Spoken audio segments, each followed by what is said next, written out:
ओम नमो भगवते वासुदेवाय। स्वागत है आप सभी का हमारे चैनल पर। आज के इस वीडियो में आप सुनेंगे कार्तिक मास के शुक्ल पक्ष की एकादशी देव उठनी एकादशी व्रत की कथा। कथा आरंभ करने से पहले आपसे एक ही आग्रह है, अगर अभी तक आपने चैनल को सब्सक्राइब नहीं किया है, पहली बार चैनल पर आए हैं तो चैनल को सब्सक्राइब करके बेल आइकन पर क्लिक कर लीजिए और अगर कथा आपको पसंद आती है तो लाइक करके शेयर भी करिए। तो चलिए शुरू करते हैं देव उठनी एकादशी व्रत की कथा। ब्रह्मा जी बोले, हे मुनि श्रेष्ठ, अब आप समस्त पापों को नष्ट करने वाली तथा पुण्य और मुक्ति को देने वाली प्रबोधिनी एकादशी का महात्म्य सुनिए। भागीरथी गंगा मनुष्य को तब तक ही फल देती है जब तक कि कार्तिक मास की प्रबोधिनी एकादशी नहीं आती। तीर्थ, नदी, समुद्र आदि सभी तब तक फल देते हैं जब तक कि प्रबोधिनी एकादशी नहीं आती। कार्तिक मास के शुक्ल पक्ष की प्रबोधिनी एकादशी के व्रत का फल 1000 अश्वमेध यज्ञ, 100 राजसूय यज्ञ के फल के बराबर होता है। नारद जी ने पूछा, हे परमपिता, एक संध्या को भोजन करने से, रात्रि में भोजन करने से तथा पूरे दिन उपवास करने से क्या क्या फल मिलता है, आप मुझे समझाइए। ब्रह्मा जी बोले, हे नारद, संध्या को भोजन करने से 1 जन्म के तथा रात्रि में भोजन करने से 2 जन्म के और पूरे दिन उपवास करने से 7 जन्म के समस्त पाप नष्ट हो जाते हैं। जिस वस्तु का त्रिलोक में मिलना दुष्कर है, वह वस्तु प्रबोधिनी एकादशी के व्रत के प्रभाव से प्राप्त होती है और सुमेरु पर्वत के समान कठिन पाप क्षण मात्र में ही नष्ट हो जाते हैं। अनेकों पूर्व जन्म के किए हुए बुरे कर्मों को प्रबोधिनी एकादशी का व्रत क्षण भर में नष्ट कर देता है। जो मनुष्य अपने स्वभाव के अनुसार इस प्रबोधिनी एकादशी का विधि पूर्वक व्रत करते हैं, उन्हें पूर्ण फल प्राप्त होता है। हे मुनिवर, जो मनुष्य श्रद्धा पूर्वक थोड़ा भी पुण्य करते हैं, उनका वह पुण्य पर्वत के समान अटल हो जाता है। जो मनुष्य अपने हृदय के अंदर ही ऐसा ध्यान करते हैं कि प्रबोधिनी एकादशी का व्रत करूँगा, उसके 100 जन्म के पाप नष्ट हो जाते हैं। जो मनुष्य प्रबोधिनी एकादशी को रात्रि जागरण करते हैं, उनकी बीती हुई तथा आने वाली 10 पीढ़ियाँ विष्णु लोक में जाकर निवास करती हैं और नरक में अनेक दुखों को भोगते हुए पितृ विष्णु लोक में जाकर सुख भोगते हैं। ब्रह्म हत्या आदि महान पाप भी प्रबोधिनी एकादशी के दिन रात्रि जागरण से नष्ट हो जाते हैं। समस्त तीर्थों में जाने से तथा गौ, स्वर्ण आदि भूमि आदि दान का फल कार्तिक मास के शुक्ल पक्ष की प्रबोधिनी एकादशी के रात्रि जागरण के फल के बराबर होता है। इस संसार में उसी मनुष्य का जीवन सफल है जिसने प्रबोधिनी एकादशी के व्रत के द्वारा अपने कुल को पवित्र किया है। संसार में जितने भी तीर्थों की आशा की जा सकती है, वह सब प्रबोधिनी एकादशी का व्रत करने वाले के घर में रहते हैं। मनुष्य को समस्त कर्मों को त्यागते हुए भगवान की प्रसन्नता के लिए कार्तिक मास की प्रबोधिनी एकादशी का व्रत करना चाहिए। जो मनुष्य इस एकादशी के व्रत को करता है, वह धनवान, योगी, तपस्वी तथा इंद्रियों को जीतने वाला होता है, क्योंकि यह एकादशी भगवान विष्णु को अत्यंत प्रिय है। इसके व्रत के प्रभाव से कायिक और मानसिक पाप नष्ट हो जाते हैं। जो व्यक्ति इस एकादशी के दिन भगवान की प्राप्ति के लिए दान, तप, होम, यज्ञ आदि करते हैं, उन्हें अक्षय पुण्य मिलता है। प्रबोधिनी एकादशी के दिन भगवान की पूजा करने से बाल, यौवन और वृद्धावस्था के समस्त पाप नष्ट हो जाते हैं। इस एकादशी की रात्रि को जागरण करने का फल सूर्य ग्रहण के समय स्नान करने के फल के 1000 गुना अधिक होता है। मनुष्य जन्म से लेकर जो भी पुण्य करता है, वह पुण्य प्रबोधिनी एकादशी के व्रत के पुण्य के सामने व्यर्थ हैं। इसलिए हे नारद, तुमको भी विधि पूर्वक विष्णु भगवान की पूजा करनी चाहिए। जो मनुष्य कार्तिक मास में धर्मपरायण होकर दूसरे व्यक्तियों का अन्न नहीं खाते, उन्हें चंद्रायण व्रत का फल मिलता है। कार्तिक मास में भगवान दान आदि से उतने प्रसन्न नहीं होते जितने कि शास्त्रों की कथा सुनने से प्रसन्न होते हैं। कार्तिक मास में जो मनुष्य भगवान की कथा को थोड़ा बहुत पढ़ते या सुनते हैं उन्हें 100 गौदान का फल मिलता है। जो मनुष्य अपने कल्याण के लिए विष्णु भगवान की कथा सुनते हैं वे अपने कुटुंब का उद्धार करके 1000 गौदान का फल पाते हैं। जो मनुष्य प्रबोधनी एकादशी के दिन विष्णु जी की कथा सुनते हैं उन्हें 7 द्वीपों के दान का फल प्राप्त होता है। जो भगवान की भक्तिपूर्वक कथा सुनते हैं और कथा कहने वाले ब्राह्मण की यथोचित पूजा करते हैं, उसे संतुष्ट करते हैं, वे उत्तम लोक को जाते हैं। इस पर नारद जी बोले, हे ब्रह्मा जी, अब आप एकादशी के व्रत का विधान कहिए और कैसा व्रत करके कौन सा पुण्य मिलता है यह भी मुझे समझाइए। ब्रह्मा जी बोले, हे नारद, इस एकादशी के दिन मनुष्य को ब्रह्म मुहूर्त में उठना चाहिए और नदी, तालाब, कुआं आदि का स्नान करके व्रत का नियम ग्रहण करना चाहिए। उस समय भगवान से विनय करनी चाहिए कि हे भगवान, आज मैं निराहार रहूँगा और दूसरे दिन भोजन करूँगा, इसलिए आप मेरी रक्षा करें। इस प्रकार विनती करके भगवान की पूजा करनी चाहिए और व्रत प्रारंभ करना चाहिए। उस रात्रि को भगवान के समीप रहकर गीत, नृत्य, बाजे तथा कथा कीर्तन से व्यतीत करनी चाहिए। प्रबोधनी एकादशी के दिन कृपणता को त्याग कर बहुत से पुष्प, अगर, धूप आदि से भगवान की आराधना करनी चाहिए। शंख के जल से भगवान को अर्घ्य देना चाहिए। इसका फल तीर्थदान आदि से करोड़ गुना अधिक होता है। जो मनुष्य अगस्त पुष्प से भगवान की पूजा करते हैं उनके सामने इंद्र भी हाथ जोड़ता है। कार्तिक मास में जो बेलपत्र से भगवान की पूजा करते हैं उन्हें अंत में मुक्ति मिलती है। कार्तिक में जो मनुष्य तुलसी जी से भगवान की पूजा करता है उसके 10,000 जन्म के समस्त पाप नष्ट हो जाते हैं। जो मनुष्य इस मास में श्री तुलसी जी के दर्शन करते हैं या छूते हैं या ध्यान धरते हैं या कीर्तन करते हैं या रोपण अथवा सेवा करते हैं वे 1000 कोटि युग तक भगवान के घर में रहते हैं। जो मनुष्य तुलसी का पेड़ लगाते हैं उनके कुटुंब में जो पैदा होते हैं वे प्रलय के अंत तक विष्णु लोक में रहते हैं। जो भगवान की कदम्ब पुष्प से पूजा करते हैं वह यमराज के दुखों को नहीं पाते। जो गुलाब के पुष्प से भगवान की पूजा करते हैं उन्हें मुक्ति मिलती है। जो मनुष्य बकुल और अशोक के फूलों से भगवान की पूजा करते हैं वे अनंत काल तक शोक से रहित होते हैं।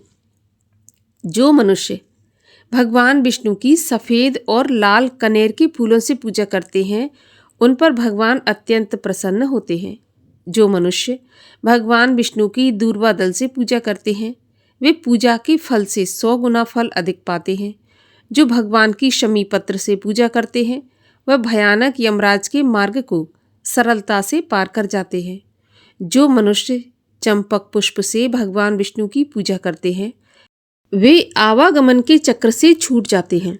जो मनुष्य स्वर्ण का बना हुआ केतकी पुष्प भगवान पर चढ़ाते हैं उनके करोड़ों जन्म के पाप नष्ट हो जाते हैं। जो मनुष्य भगवान की पीले और रक्तवर्ण कमल के सुगंधित फूलों से पूजा करते हैं उन्हें श्वेत दीप में स्थान मिलता है। इस प्रकार रात्रि में भगवान की पूजा करके प्रातःकाल शुद्ध नदी के जल से स्नान करना चाहिए। स्नान करने के पश्चात भगवान की प्रार्थना करते हुए घर आकर भगवान की पूजा करनी चाहिए। इसके बाद व्रत के लिए ब्राह्मणों को भोजन कराना चाहिए और दक्षिणा देकर मीठे वाक्यों द्वारा उनको विदा करना चाहिए। इसके उपरांत भोजन, गौ और दक्षिणा से गुरु की पूजा करनी चाहिए। ब्राह्मणों को यथाशक्ति दक्षिणा देनी चाहिए। जिस ब्राह्मण को रात्रि में भोजन कराएं उसे स्वर्ण सहित बैल दान करना चाहिए। जो मनुष्य फल की आशा करते हैं उन्हें फल दान करना चाहिए। तेल की जगह घी और घी की जगह दूध और अन्नों में चावल दान करना चाहिए। जो मनुष्य इस व्रत में भूमि शयन करते हैं उन्हें सभी वस्तुओं सहित शय्या दान करना चाहिए। जो मौन धारण करते हैं उन्हें स्वर्ण सहित तिल दान करना चाहिए। जो मनुष्य बालों को धारण करते हैं उन्हें दर्पण दान करना चाहिए।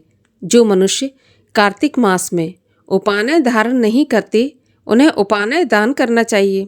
जो मनुष्य इस मास में नमक त्यागते हैं उन्हें शक्कर दान करनी चाहिए। जो मनुष्य नित्य प्रति देव मंदिरों में दीप जलाते हैं उन्हें सोने या तांबे के दीप को घी तथा बत्ती सहित दान करना चाहिए। जो मनुष्य चातुर्मास व्रत में किसी वस्तु को त्याग देते हैं उन्हें उस दिन से पुनः ग्रहण करनी चाहिए। जो मनुष्य प्रबोधिनी एकादशी के दिन विधि पूर्वक व्रत करते हैं उन्हें अनंत सुख मिलता है और अंत में स्वर्ग को जाते हैं। जो मनुष्य चातुर्मास व्रत को बिना किसी विघ्न के पूरा कर लेते हैं उन्हें फिर दोबारा जन्म नहीं मिलता। जिन मनुष्यों का व्रत खंडित हो जाता है वह नरक को जाते हैं और जो मनुष्य इस एकादशी के महात्म को पढ़ता और सुनता है उसे अनेक गौदान का फल प्राप्त होता है। हे नारद, ये मैंने प्रबोधिनी एकादशी व्रत का महात्म तुम्हें सुनाया है और अब तुम एकादशी के व्रत में सुनी जाने वाली कथा भी सुनो। एक राजा था, उसके राज्य में प्रजा सुखी थी। एकादशी के दिन कोई भी अन्न नहीं बेचता था, सभी लोग फलाहार करते थे। भगवान ने एक बार उनकी परीक्षा लेनी चाहिए। भगवान ने एक सुंदर स्त्री का रूप धारण किया और सड़क पर बैठ गए। राजा अचानक उधर से निकले तो उस सुंदरी को देखकर चकित हो गए। उससे राजा ने पूछा कि तुम कौन हो, इस तरह यहाँ पर क्यों बैठी हो? तो वह बोली, मैं एक निराश्रित हूँ, नगर में कोई जाना पहचाना नहीं है, किससे सहायता मांगूं? राजा उसके रूप पर मोहित था, उससे बोला, तुम मेरे महल में चलकर मेरी रानी बनकर रहो। तो वह सुंदरी बोली, मैं तुम्हारी बात मानूंगी, पर तुम्हें राज्य का अधिकार मुझे सौंपना होगा। राजा पर मेरा पूर्ण अधिकार होगा, राज्य पर मेरा पूर्ण अधिकार होगा। मैं जो भी बनाऊंगी तुम्हें खाना होगा। राजा उसके सौंदर्य से प्रभावित था तो उसकी सारी शर्तें उसने स्वीकार कर ली। अगले दिन एकादशी थी। रानी ने हुक्म दिया कि बाजारों में अन्य दिनों की तरह अन्न बेचा जाए। उसने घर में मांस मछली आदि पकाए तथा राजा के सामने परोसकर खाने के लिए कहा। राजा बोले, रानी, आज एकादशी है, मैं तो केवल फलाहार ही करूँगा। तो रानी ने शर्त की याद दिलाई और बोली कि या तो खाना खाओ, नहीं तो मैं बड़े लड़के का सिर काट लूँगी। तब राजा ने अपनी स्थिति अपनी बड़ी रानी से कही तो बड़ी रानी बोली, महाराज, धर्म मत छोड़ो, लड़के का सिर काटती है तो काटने दो। पुत्र तो फिर मिल जाएगा पर धर्म जाकर फिर नहीं मिलेगा। इसी दौरान बड़ा लड़का खेलकर आ गया और माँ की आंखों में आंसू देखकर वह माँ से रोने का कारण पूछने लगा। तो माँ ने उसे सारी स्थिति बता दी। तो वह बोला कि मैं सिर कटवाने के लिए तैयार हूँ, पिताजी के धर्म की रक्षा होगी और अवश्य होगी। राजा भी मन कड़ा करके दुखी मन से लड़के का सिर देने को तैयार हुए।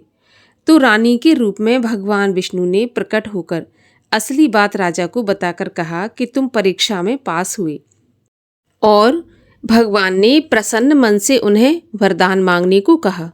तो राजा बोला कि प्रभु, आपका दिया हुआ सब कुछ है, आप हमारा उद्धार कीजिए। उसी समय एक विमान उतरा।